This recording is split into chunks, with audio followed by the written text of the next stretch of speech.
आणि यानंतर एक महत्त्वाची अपडेट येते आहे। आखाती देशातल्या तणावावर मोदींनी फ्रान्सच्या राष्ट्रपतींशी चर्चा केली आहे। पश्चिम आशियातील वाढता तणाव कमी करण्यासंदर्भात ही चर्चा झाली। मलेशियाचे पंतप्रधान अनवर इब्राहिम यांच्यासोबतही मोदींनी चर्चा केली।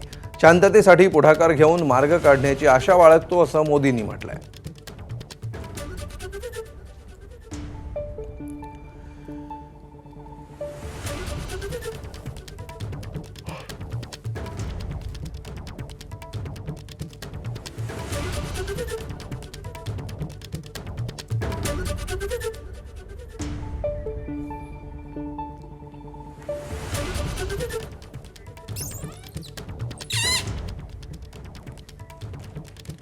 यानंतर पुढची बातमी, ओमानचे सुलतान हॅमद बिन तारिक यांच्याशी देखील मोदींनी चर्चा केल्याचं कळतंय।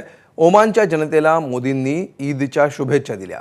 तणाव कमी करणं आणि शांतता प्रस्थापित करण्यासंदर्भात चर्चा झाली। भारतीय नागरिकांच्या सुरक्षेसाठी ओमानने केलेल्या प्रयत्नांचं त्यांनी कौतुक केलं।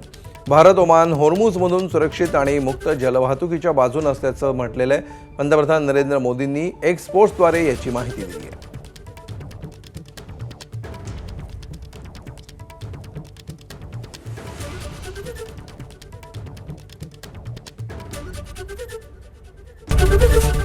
एबीपी माझा, उघडा डोळे बघा नीट।